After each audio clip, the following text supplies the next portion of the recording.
Meus irmãos, nós falaremos um pouco sobre missões. Prometo ser breve. Eu acho que a minha reflexão acaba antes da meia-noite. Amém? Jesus mandou pregar o Evangelho. Jesus mandou evangelizar. E nós vamos encontrar, depois da ressurreição de Cristo, essa grande comissão do Senhor, em pelo menos 5 diferentes textos do Novo Testamento.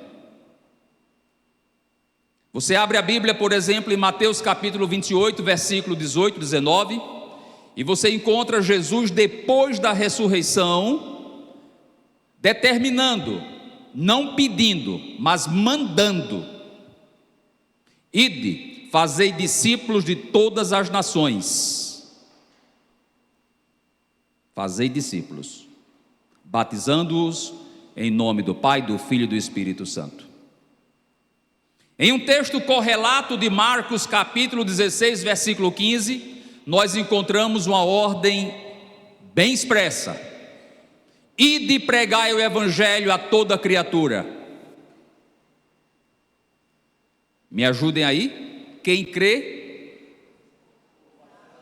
e for batizado será salvo. Quem, porém, não crê...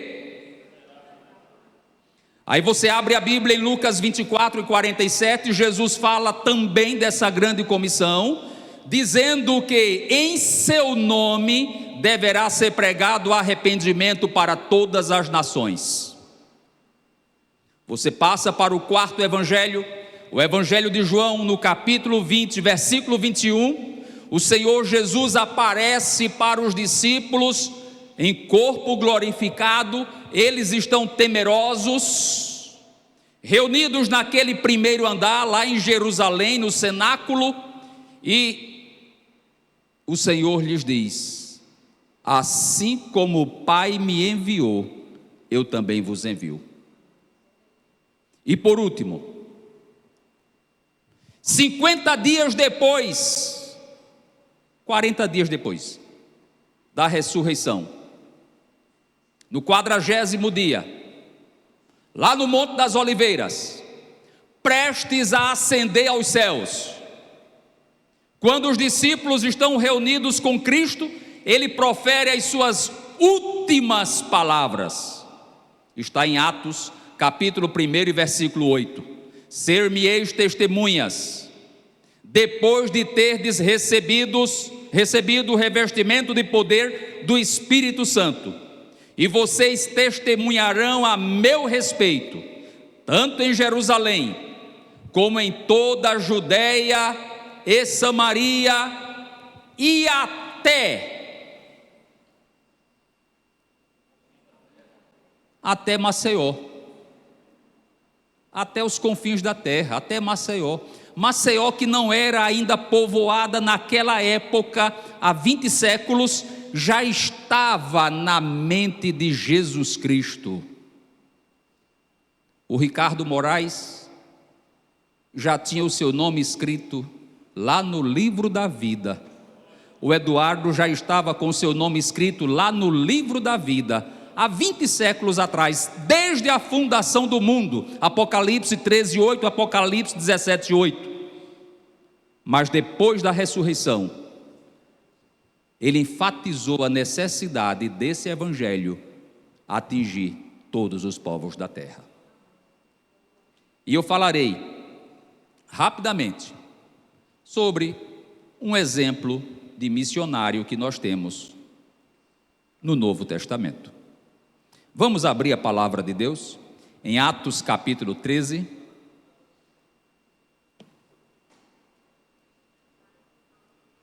Um missionário que antes era um perseguidor do Evangelho. Me ajudem aí. O nome dele era? Tornou-se um missionário. Nós falaremos algumas coisas acerca dele. Atos, capítulo 13, versículos 1 até o de número 5. Eu vou pedir para vocês destacarem algumas palavrinhas e vocês vão me ajudar a pregar. Eu faço assim lá no Benedito Bentes, viu, pastor?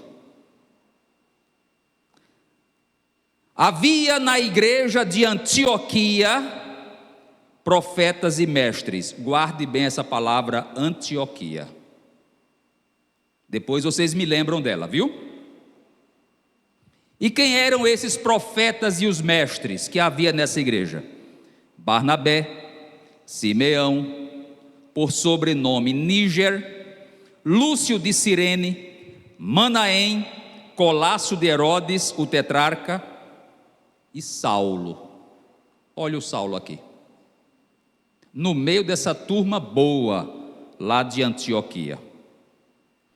Servindo eles ao Senhor e jejuando, disse o Espírito Santo, guarde bem essa expressão, Espírito Santo: separai-me agora Barnabé e Saulo para a obra a que os tenho chamado. Quem foi que chamou? Captaram a mensagem que tem aqui? Quem foi que chamou o Saulo e o Barnabé? O Espírito Santo. Separai-me para a obra a que os tenho chamado. Chamados pelo Espírito Santo. Então, jejuando e orando, guarde bem essa expressão, orando, e impondo sobre eles as mãos, os despediram. Jejuaram, oraram, impuseram as mãos e os enviaram. Enviados, pois, pelo Espírito Santo, no versículo 2, eles foram chamados pelo Espírito Santo. No versículo 4, eles foram enviados pelo Espírito Santo. Eles desceram a Seleucia e dali navegaram para Chipre. Chegados a Salamina, anunciavam a palavra de Deus, guarde bem essa expressão, palavra de Deus, nas sinagogas judaicas. Tinham também João como auxiliar. Amém? Até aqui. Eu pedi para os irmãos guardarem 4 palavras desse texto. Poderia ser 10 palavras, mas nós vamos focar apenas nessas 4 palavras, se o tempo nos permitir. Se não, focaremos em 2, se não, focaremos em 1. Mas os irmãos já entenderam perfeitamente bem o que está acontecendo aqui com Paulo nesse começo de missões. Paulo foi o maior missionário no livro de Atos. Todos os apóstolos de Cristo se tornaram missionários. Todos. Não falarei sobre isso, mas todos. O único que não foi missionário tornou-se um traidor. É impressionante isso, não é? Todos eram missionários, todos foram missionários. O único que não fez missões foi um traidor. O nome do traidor? Judas. Depois Paulo, como o último dos apóstolos, foi chamado, e Deus anuncia para Ananias, no momento de sua conversão, lá em Atos 9, 17, 18, que ele era instrumento escolhido para levar o seu nome perante reis e autoridades. E isso aconteceu. Aproximadamente uns 10 ou 11 anos depois da sua conversão, nós encontramos Paulo na igreja de... Qual foi a primeira palavra?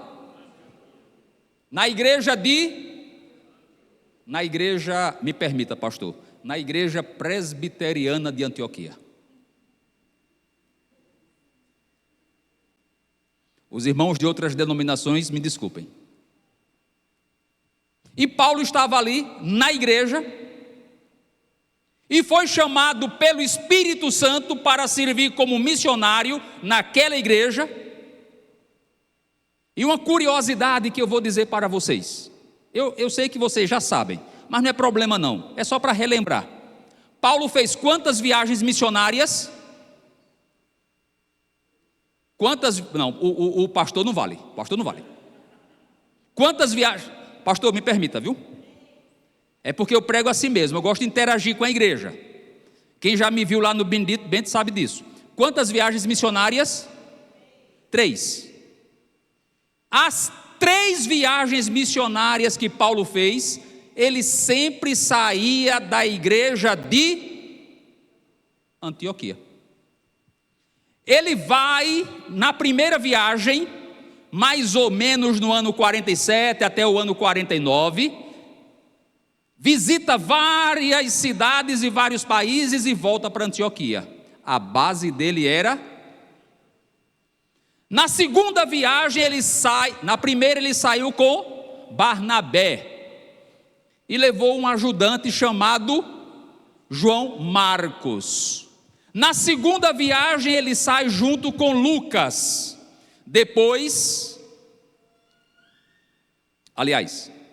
Na segunda viagem ele sai sem Barnabé, depois ele sai junto com Silas, Paulo e Silas, depois se encontra com Lucas e com Timóteo, na segunda viagem.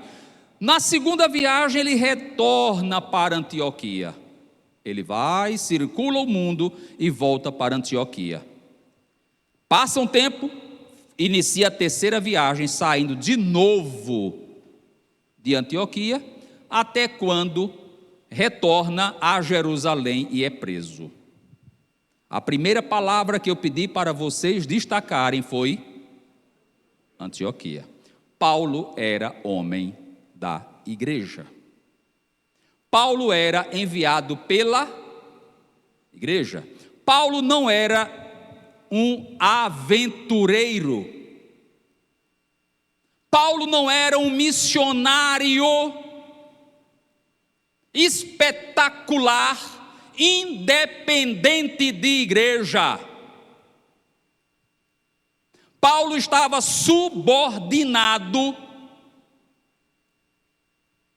Os irmãos percebem no versículo 3, no versículo 4, que diz que impuseram as mãos sobre ele e os enviaram? Paulo estava subordinado à liderança da igreja em Antioquia. Essa é uma lição que deve refletir em nossos dias, porque há alguns mais afoitos que querem fazer missões por conta própria. E aqui no Brasil nós temos diversos, entre aspas, missionários, sem vinculação com organização religiosa, sem vinculação com igreja nenhuma. E alguns que dizem assim, apenas, vivo pela fé, quando na verdade estão vivendo de explorar a fé alheia. Nós nos posicionamos como igreja. Não somos Antioquia, hoje na Turquia, mas podemos ser a nova Antioquia de Alagoas. Que Deus abençoe a igreja presbiteriana do Farol, que seja uma igreja antiocana, enviando missionários para todas as partes de Maceió, de Alagoas e do mundo.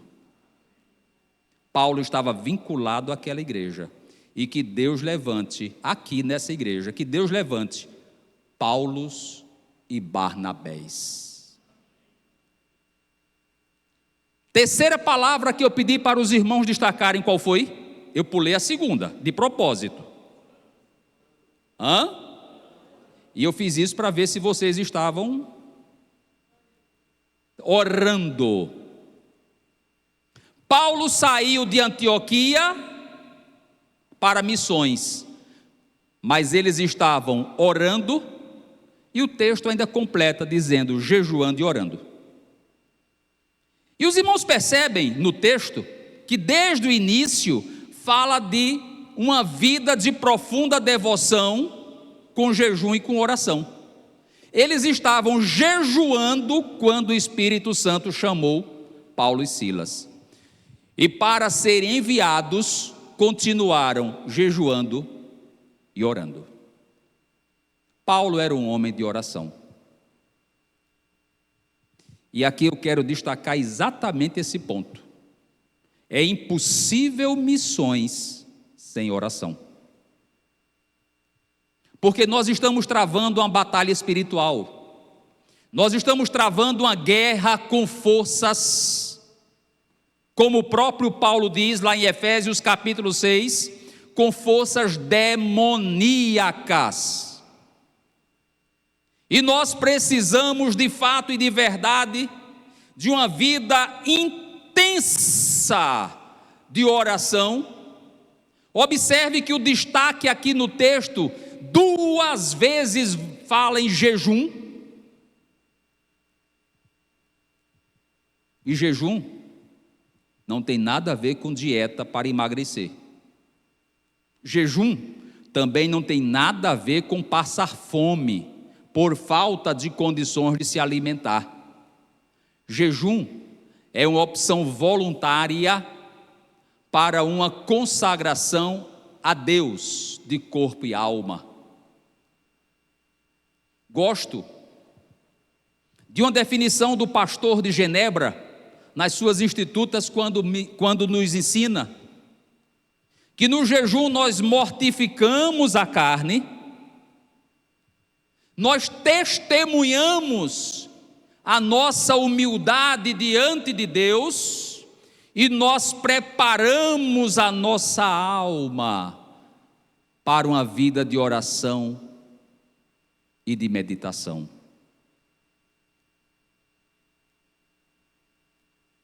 Paulo está começando o ministério dele, de missões, jejuando e orando. Como foi que Jesus começou o ministério dele lá no deserto? Lembram? Jejuando e orando, 40 dias no deserto. Depois disso, é que ele começou a pregar, a ensinar e a curar. Mateus capítulo 4. Mas ele começa o seu ministério jejuando e orando. Paulo começa o seu ministério missionário jejuando e orando. E Jorge?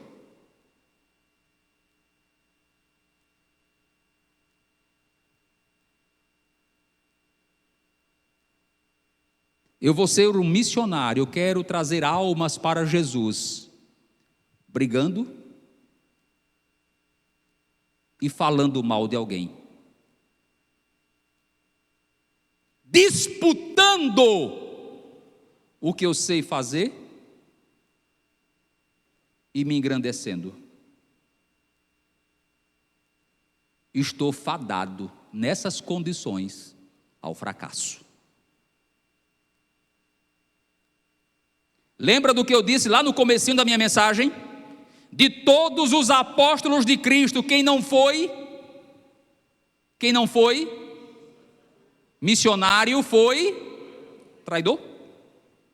Onde você estiver, em qualquer ambiente, na escola, na faculdade, no trabalho, na empresa, na vizinhança, no prédio, no basquete, no futebol, em qualquer ambiente, ali deve estar um missionário do Senhor.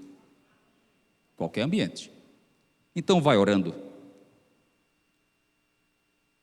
Intensifica a tua vida de oração. Busca efetivamente essa comunhão plena com o Senhor. Ô pastor Felipe, como nós oramos pouco. A gente olha as páginas do livro de Atos dos Apóstolos, no exemplo mesmo de Paulo, apóstolo, Paulo missionário, era um homem de oração. Quando o Senhor falou com Ananias para que fosse batizar Paulo, lá em Atos capítulo 9, versículo 17, ele diz assim: tu vais encontrá-lo orando. Olha, o Senhor está dizendo para Ananias que Paulo estava orando. Mais tarde, quando Paulo sai para o campo missionário, Atos capítulo 13, jejuando e orando. Ele começa a organizar igrejas, elegendo presbíteros lá em Atos 14, 23, e antes das eleições o texto fala, jejuavam e oravam. Não faziam política não. Atos 14, 23. Jejuavam e oravam e Jesus confirmava. Em Atos 16, versículo 13, você vai encontrar Paulo procurando em Filipos, entrando na Europa para pregar o evangelho. Primeira coisa que ele fez foi procurar uma casa de oração. Aí encontrou com Lídia, pregou o evangelho para ela. No versículo 16, Atos 16, 16, ele vai procurar outro lugar para orar. Se encontrou com endemoniada, expulsou o demônio, foi preso. Levado para o calabouço, lá de Filipos, um subterrâneo, preso juntamente com o seu colega Silas. Lucas conseguiu fugir. Timóteo conseguiu fugir, só os dois foram presos. E lá dentro, você vai encontrar em Atos 16 e 25, no mesmo capítulo, 3 vezes isso é de chamar a atenção. Por volta da meia-noite, Paulo e Silas cantavam e oravam. E de repente, houve um terremoto. E o cárcere se abriu. Mas não para aí. Em Atos 22 e 17, você vai encontrar Paulo falando de um momento de oração lá em Jerusalém, de oração tão envolvente com o Senhor, que ele entrou em êxtase. E Deus falou com ele, Jesus falou com ele: fala e não te cala. Em Atos 27 e 35, Paulo no meio do mar Adriático, quase chegando naquelas bandas da atual Croácia, mais ainda distante da Itália, o navio indo a pique, e Paulo orando. O navio vai afundar, todo mundo vai morrer, e Paulo orando. Desembocam lá na ilha de Malta, Atos 28, versículo 8, Paulo orando para curar um homem nobre daquela localidade. Eu estou citando exemplos só de Paulo, poderia ser de Pedro, poderia ser muito mais de Jesus Cristo. Aí eu volto de novo a refletir, e quais são os exemplos de Jorge que eu posso citar?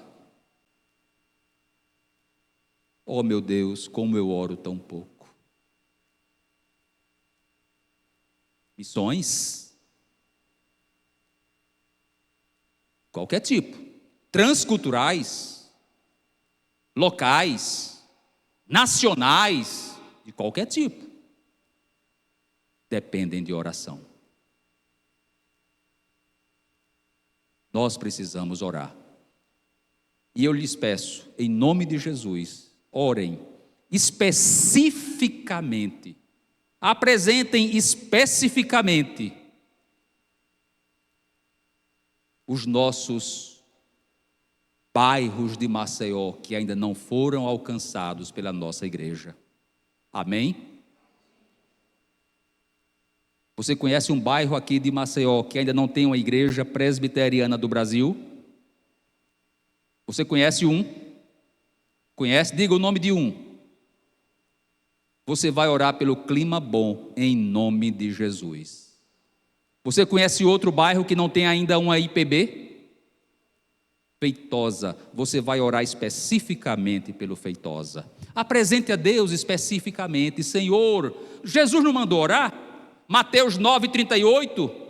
A seara é grande e poucos são. Rogai ao Senhor. Me ajude aí, lembram? Rogai ao Senhor da seara para que mande obreiros para a sua seara. O próprio Paulo depois vai escrever em Colossenses capítulo 4, versículo 2 e 3, pedindo que a igreja ore por ele para que Deus abra a porta da palavra. Maceió precisa do evangelho de Jesus Cristo de ponta a ponta. Amém? E Alagoas? Em quantos municípios nós não estamos ainda? Nós não estamos ainda. Em quantos? Vá orando especificamente pela obra de Deus. Nós precisamos, aqui bem pertinho, nós podemos chegar em Paripoeira, podemos chegar em Barra de Santo Antônio, podemos chegar em Matriz de Camaragibe, em São Luís do Quitunda, em Japaratinga, em Maragogi. Olha, quantos eu já citei? Igreja de Cristo, igreja de Jesus Cristo. Missões dependem de oração. Vamos bombardear o céu com as nossas orações. Ó Senhor, manda obreiros para a tua seara. Orem também por essas terras. Nós falamos de Antioquia, berço do cristianismo. Foi lá em Antioquia que pela primeira vez os cristãos foram chamados de cristãos. Atos 11, 26. Hoje, pastor Felipe, é uma região que é difícil encontrar uma igreja evangélica. Nós passamos por essa região no ano passado. Como é difícil. Ricardo, de Coríntios, no Novo Testamento, até chegar no Apocalipse, as 7 cartas do Apocalipse, todo esse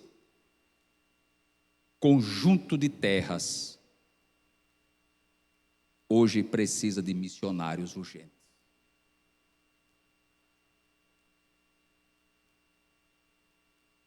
Orem por essa região.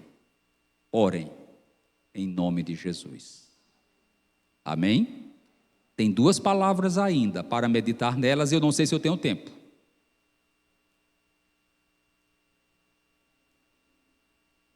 Qual foi a 4ª palavra que eu pedi para vocês? Palavra de Deus. No versículo 5 diz que eles saíram anunciando a palavra de Deus. Olha, irmãos, nas viagens missionárias de Paulo, do capítulo 13 até chegar no capítulo 21, nós vamos contar 18 vezes essa expressão. Palavra de Deus, palavra do Senhor, palavra dos profetas. Qual era o assunto que Paulo levava para judeus e gentios? Palavra de Deus. Qual é o assunto que eu preciso trazer para Maceió?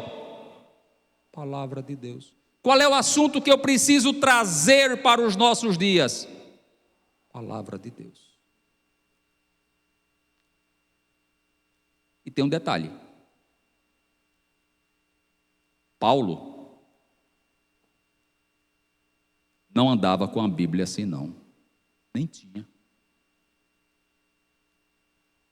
Essa aqui que eu estou usando é até grandinha. Tem umas menores. Mas Paulo não andava com Bíblia nem grande nem pequena. era praticamente impossível. Ele se encontrava com os textos das Escrituras quando entrava nas sinagogas. O resto dos dias, de memória, ele anunciava a palavra de Deus. Paulo tinha uma memória muito boa, fato que nós devemos aprender a memorizar as Escrituras. Leia a Bíblia, use a Bíblia, creia na Bíblia, conserve a Bíblia na sua mente, conserve a Bíblia no seu coração, faça uso da palavra de Deus de forma sistemática e permanente. Qual é o nosso instrumento de mensagem? A palavra de Deus. Eu sou um missionário de Jesus Cristo aqui na terra, você é um missionário de Cristo aqui na terra. O que é que faz um missionário? O que é que faz um mensageiro?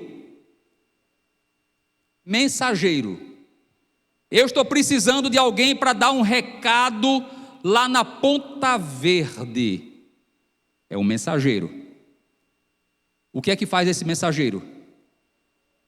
Vai levar um recado, vai levar uma mensagem. E ele precisa ser fiel exatamente à mensagem que vai ser transmitida. Do mesmo modo, nós precisamos ser fiéis à mensagem que deverá ser transmitida. Sem adulteração da palavra de Deus, sem fraudar a palavra de Deus, sem divulgar outra mensagem, outro evangelho, outra revelação, mas limitar-se ao que diz a própria palavra. E para finalizar, tenho que ser breve agora. Qual foi a segunda palavra que eu pedi para os irmãos destacarem? O Espírito Santo. Nós precisamos de crentes cheios do Espírito Santo. Cheios do Espírito Santo. Paulo era um homem cheio do Espírito Santo. O Senhor mesmo disse isso em Atos 9:17, dizendo que ele era um homem cheio do Espírito Santo. Paulo era um homem guiado pelo Espírito Santo. Abra a Bíblia comigo aí em Atos 16. Atos 16, 6 e 7. Por gentileza. Vem cá, Ricardo. Vem ler esse texto aqui em alta voz. Atos 16, 6 e 7. Veja como o Espírito de Deus interagia com Paulo, missionário.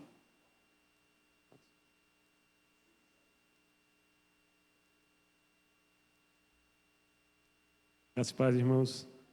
E percorrendo a região frígio-gálata, tendo sido impedidos pelo Espírito Santo de pregar a palavra na Ásia, defrontando Mísia, tentavam ir para Bitínia, mas o Espírito de Jesus não o permitiu.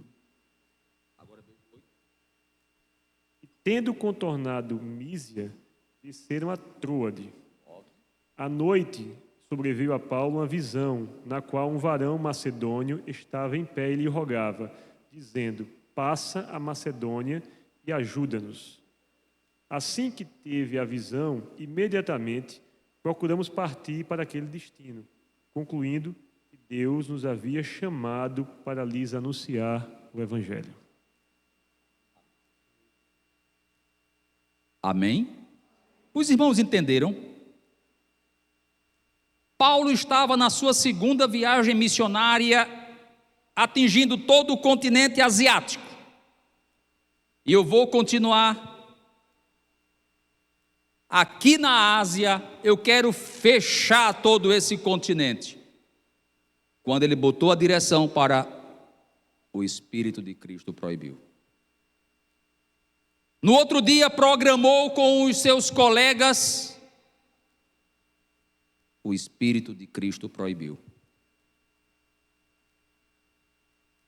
Foi dormir. recebeu de Deus essa revelação, e aí ele entendeu que era para começar a plantar o evangelho na Europa. E foi assim que a Europa inteira foi evangelizada. E quando chega em Atos 19, 26, lá está escrito que toda a terra tinha ouvido a palavra de Deus. Nós precisamos da direção do Espírito Santo. Quem guia, quem dirige, não há de ser um homem, não há de ser um colegiado de homens, porque todos nós somos falíveis e suscetíveis ao erro. Mas nós precisamos dessa direção do Espírito de Deus em nossas vidas. Faça missões na sua casa. Seja um crente cheio do Espírito Santo. Faça missões no seu trabalho. Seja um crente cheio do Espírito Santo. Faça missões na sua faculdade. Seja um crente cheio do Espírito Santo. Que haja na sua vida esse desejo missionário que houve lá atrás em Antioquia. Uma vida de intensa oração, de conhecimento da palavra de Deus e na plenitude do Espírito Santo, para levar pessoas de Maceió, de Alagoas, do Brasil e do mundo aos pés de Jesus Cristo. Que Deus nos abençoe, em nome de Jesus.